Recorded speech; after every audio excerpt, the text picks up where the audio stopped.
আজকের রেসিপি হলো রুই মাছের সর্ষে পোস্ত। এক রকমের মাছ খেতে খেতে বোর হয়ে যাচ্ছ? তাহলে চলো এই রুই মাছের সর্ষে পোস্ত কারিটা কীভাবে বানানো যায় সেটাই দেখে নেওয়া যাক। দেখো, প্রথমেই আমি এখানে মাছগুলোকে কেটে ধুয়ে নিয়েছি। এবার মাছের মধ্যে লবণ আর হলুদটা খুব ভালো করে মাখিয়ে নেব। নিয়ে মাছটাকে 5 মিনিট রেস্টে রাখবো। 5 মিনিট পর ফিরে আসছি বন্ধুরা। 5 মিনিট পর আমি ফিরে এলাম। একটা কড়াই বসিয়ে দিয়েছি। কড়াইয়ের মধ্যে বেশ কিছুটা সর্ষের তেল দিয়ে দিলাম। তেলটা খুব ভালোভাবে গরম হয়ে গেলে কড়ার চারপাশে তেলটাকে ছড়িয়ে দিলাম খুন্তি দিয়ে। দিয়ে এবার মাছগুলোকে একে একে দিয়ে দেব। দিয়ে মাছগুলো কিন্তু সাথে সাথে উল্টাতে যাবে না। একটা পিঠ যখন লাল হয়ে যাবে আর একটা পিঠকে এইভাবে উল্টে দেবে। মাছগুলো উল্টে পাল্টে খুব সুন্দর করে লাল লাল করে ভেজে নিয়েছি। এবার আমি মাছগুলোকে তুলে নেব। মাছটা যত সুন্দরভাবে ভাজা হবে দেখবে রান্নাটাও তত সুন্দর হবে। আর এই রকমভাবে কারি করে খেয়ে দেখো। মাছের কালিয়া তো অনেকই খাওয়া হলো, একবার সর্ষে পোস্ত দিয়ে মাছের কালিয়াটা করে খেয়ে দেখো। ওই তেলের মধ্যেই কিন্তু আমি রান্নাটা করব। এখানে দেখো 3 পিস কাঁচা লঙ্কা নিয়ে নিয়েছি, তেলের মধ্যে দিয়ে দিলাম। আর এখানে অল্প একটু কালো জিরে নিয়েছি। কালো জিরেটা যদি মাছের কালিয়ার মধ্যে ফোড়ন দেওয়া যায় খুব সুন্দর হয়। এটা ফোড়নটাও যখন ভাজা হয়ে যাবে, এখানে 1 পিস টমেটোকে কেটে আমি দিয়ে দিলাম। তোমরা মনে করলে টমেটোটাকে বেটেও ব্যবহার করতে পারো। দেখো, টমেটোটাকেও খুব ভালোভাবে আমি কষিয়ে নেব। টমেটোটা গলে গেছে। এবার দেখো, খুন্তি দিয়ে একটু চাপ দিলেই টমেটোটা একদম গলে যাচ্ছে। এবার এখানে কালারের জন্য দিয়ে দেব কাশ্মীরি লঙ্কার গুঁড়ো।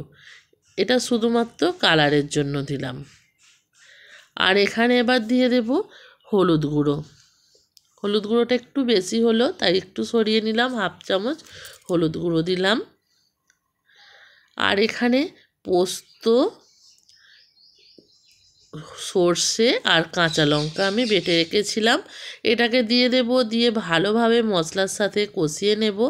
একটা মশলা থেকে কাঁচা গন্ধ যতক্ষণ না যাচ্ছে। দেখো, মশলাটা খুব ভালোভাবে আমার কষানো হয়ে গেছে। ওই সর্ষে পোস্ত বাটিটা ধুয়ে একটু জল দিয়ে দিলাম। দিয়ে আবারও কষিয়ে নেব। মশলাটা খুব সুন্দরভাবে কষানো হয়ে গেছে। এবার এখানে কিছুটা জল দিয়ে দিলাম। দিয়ে মশলাটাকে খুব ভালোভাবে মিক্সড করে নেব। দেখো, আর এখানে দিয়ে দেব স্বাদ মতো লবণ।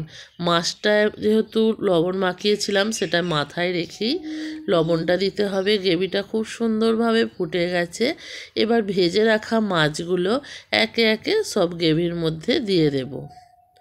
দিয়ে খুব ভালোভাবে এটাকে রান্না করে নেব। একবার উল্টে দিচ্ছি। আর দেখো, মাছের গ্রেভিটাও কিন্তু খুব সুন্দরভাবে মাছের গায়ে লাগা লাগা হয়ে গেছে। একদম দেখো রেডি হয়ে গেছে মাছের সর্ষে পোস্ত কালিয়া। দেখো, এবার আমি গ্যাসের ফ্লেমটা অফ করে দেব। গ্যাসের ফ্লেমটা অফ করে দিলাম। আর মাছের কালিয়াটা কতটা সুন্দর হয়েছে দেখছো।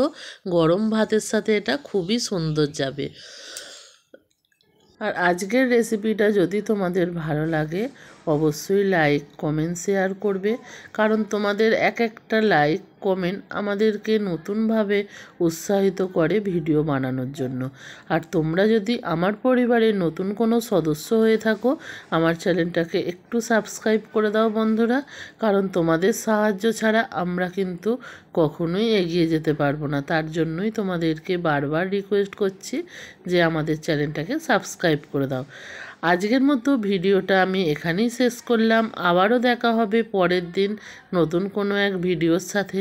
ততক্ষণের জন্য সকলে ভালো থেকো, সুস্থ থেকো। আজকের মতো টাটা।